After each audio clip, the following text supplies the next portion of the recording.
Hello friends. आज का हमारा टॉपिक है ब्लेफराइटिस, जिसको हम कृमि ग्रंथि से भी कोरिलेट करते हैं। तो इस वीडियो में मैं आपको बताऊंगी कि जो कृमि ग्रंथि है, जैसे अगर ये आपको अकेला ही ब्लेफराइटिस पूछा जाता है 15 मार्क्स के लिए, वैसे ऐसा रेयर होता है। अगर आएगा तो ये कृमि ग्रंथि के साथ ही पूछा जाएगा। तो मैं आपको इन शॉर्ट भी बताऊंगी कि अगर ये 5 मार्क्स के लिए आपको पूछा जाए तो क्या लिखना है, और 15 मार्क्स के लिए पूछा जाए तो क्या लिखना है। ठीक है, तो वीडियो को आप एंड तक जरूर देखिए। तो सबसे पहले हम डिस्कस करते हैं ब्लेफराइटिस किससे बोलते हैं। ब्लेफराइटिस क्या होता है? It is a sub acute और chronic inflammation of the lid margin.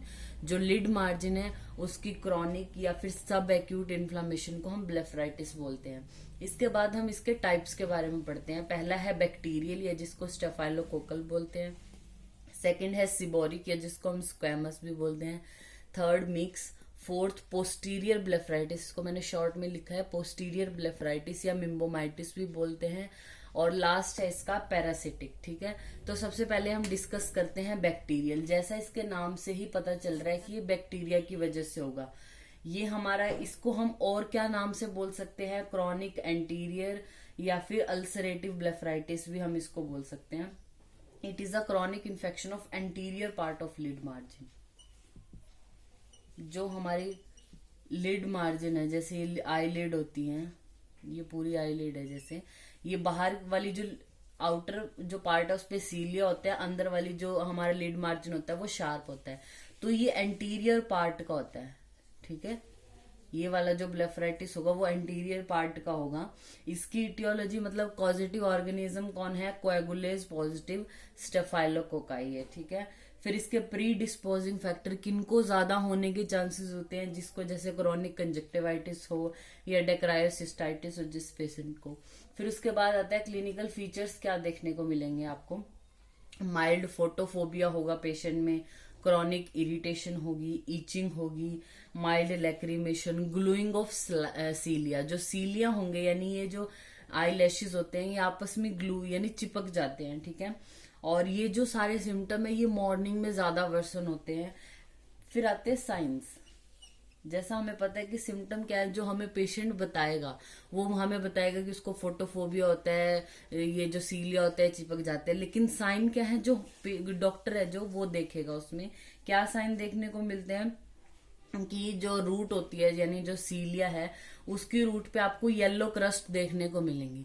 Yellow crust मतलब येलो कलर का सब्सटेंस जो उन सीलिया को आपस में चिपका देता है। ठीक है, और जैसे ही आप क्रस्ट को रिमूव करते हो, वो जो येलो क्रस्ट है आप उसको रिमूव करते हो, उसके बाद क्या होते हैं उस पे स्मॉल अल्सर देखने को मिलते हैं लिड मार्जिन पे, स्मॉल अल्सर, और जो ब्लीड करते हैं इजीली। जैसे ही आप क्रस्ट को रिमूव करते हो तो ये जो अल्सर हैं ब्लीड करने लग जाते हैं। रेड थिकन लिड मार्जिन हो जाते हैं विद डायलेटेड ब्लड वेसल्स। ठीक है, माइल्ड पेपिलरी कंजक्टिवाइटिस भी देखने को मिलता है, या कंजक्टाइवल हाइपरीमिया भी देखने को मिलता है। फिर आती है इसकी कॉम्प्लिकेशंस क्या होंगी। ठीक है, कॉम्प्लिकेशन में जैसे लैश एबनॉर्मेलिटी। अब इसमें क्या है, जो येलो क्रस्ट बन रही है वो लेसेस, जो लेशेज हैं, आई लेशेज हैं, उनको आपस में चिपका रही हैं। तो लैश एबनॉर्मेलिटी क्या देखने को मिलेगी? पहली आती है मेडरोसिस। मेडरोसिस क्या होता है? Absence of सीलिया। सीलिया जो होते हैं यानी आई लैशेज है वो गिरनी स्टार्ट हो जाएंगी। ठीक है, एक कंडीशन ऐसी आएगी कि वो एब्सेंट हो जाएंगी या बहुत कम हो जाएंगी। फिर आता है ट्राइकियासिस। ट्राइकियासिस क्या है? Misdirected cilia. जो सीलिया है वो अंदर की ओर मुड़ जाते हैं, वैसे बाहर की ओर होते हैं, अंदर की ओर मुड़ जाएंगे तो वो कॉर्निया के अगेंस्ट जो है वो रब करेंगे और इरिटेशन होगी आई में। देन पोलियोसिस। पोलियोसिस क्या होता है? Greying of the lashes. जो लैशेज है वो ग्रे हो जाएंगे। ठीक है, फिर आता है, ये तो होगी हमारी जितनी भी है ये लैश एबनॉर्मेलिटी। फिर उसके बाद आता है कॉम्प्लिकेशन में टाइलोसिस हो जाएगा। टाइलोसिस जैसे थिकनिंग और scarring of the lid margin, recurrent stye हो जाएगी पेशेंट को, eversion of the punctum, tear film instability हो सकती है, ड्राई आई हो सकती है। ये सारी कॉम्प्लिकेशन हो सकती हैं बैक्टीरियल जो हमारा ब्लेफराइटिस है उसमें। Then we come to the treatment. हमें ट्रीटमेंट क्या देना है पेशेंट को?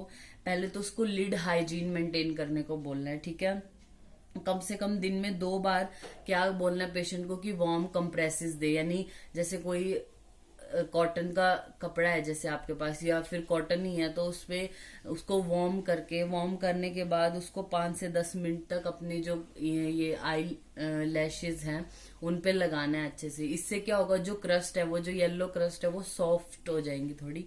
सॉफ्ट होने के बाद उनको रिमूव करना इजी हो जाता है, ठीक है। इसलिए हम पहले वार्म कंप्रेसेस देते हैं। फिर उसके बाद क्या करना है, हमने 3% sodium carbonate 3% sodium bicarbonate 3% sodium bicarbonate में कॉटन जो है कॉटन बड को डिप करके क्रस्ट को रिमूव करना है और लिड को अच्छे से साफ कर देना है, ठीक है। और बार बार आंख को रब नहीं करना पेशेंट को। एंटीबायोटिक्स यूज कर सकते हैं। एंटीबायोटिक्स हम आई ऑइंटमेंट के रूप में भी यूज कर सकते हैं। जैसे ही हमने क्रस्ट को रिमूव किया उसके बाद आई ऑइंटमेंट लगा सकते हैं, या फिर एंटीबायोटिक आई ड्रॉप का भी यूज कर सकते हैं 3 से 4 बार दिन में, या फिर ओरल एंटीबायोटिक्स भी दे सकते हैं जैसे एरिथ्रोमाइसिन या डॉक्सीसाइक्लिन।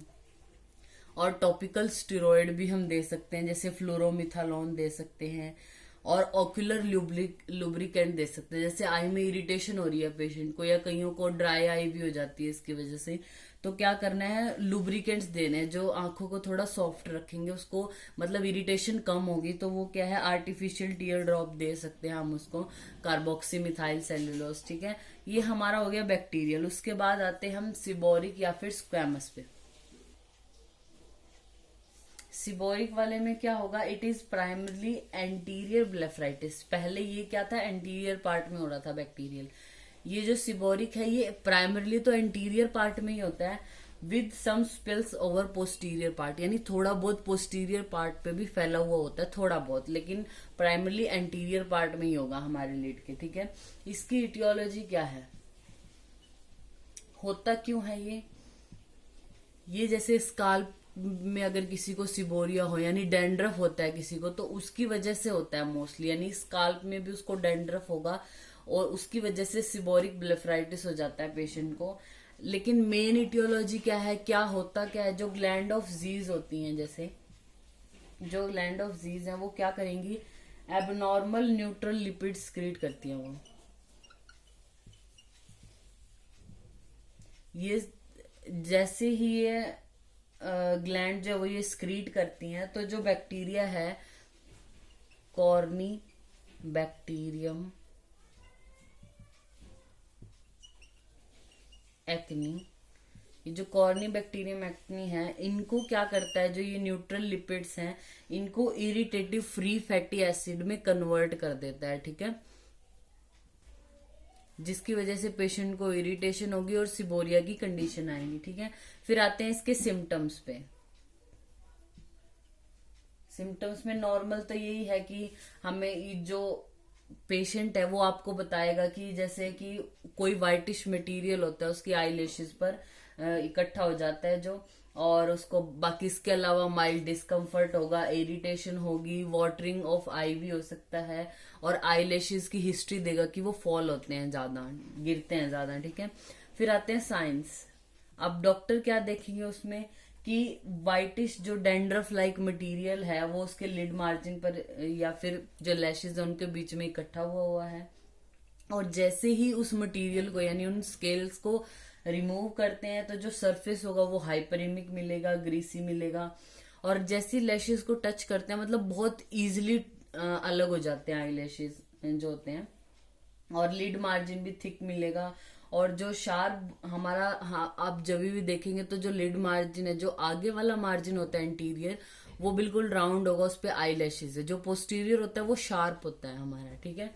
लेकिन इसमें क्या होगा, लिड मार्जिन ही थिक हो गया तो जो पोस्टीरियर बॉर्डर था वो राउंड हो जाता है, जिसकी वजह से ड्रेनेज अच्छे से नहीं हो पाती। जो टीयर्स हैं उनकी ड्रेनेज अच्छे से नहीं होगी तो एपिफोरा की कंडीशन हो जाती है पेशेंट में, ठीक है। Then we come to its treatment. Treatment में क्या है, हमने पेशेंट की हेल्थ को सही से मेंटेन करना है, ठीक है। बैलेंस डाइट देनी है उसको।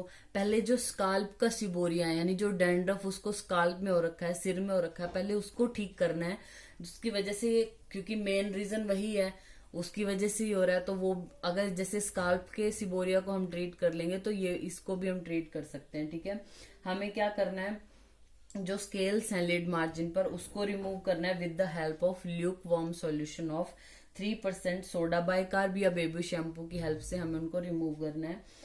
और एंटीबायोटिक अप्लाई करनी है, स्टेरॉइड ऑइंटमेंट लगा सकते हैं हम लिड मार्जिन पर। इसके बाद आता है मिक्स्ड। मिक्स्ड में मिक्स का मतलब क्या है कि बैक्टीरियल प्लस सिबोरिक ये दोनों होंगे तो हम उसको मिक्स्ड बोल सकते हैं। इसके बाद जो पोस्टीरियर ब्लेफराइटिस है, जो पैरासिटिक है, वो हम अपनी नेक्स्ट वीडियो में कंटिन्यू करते हैं।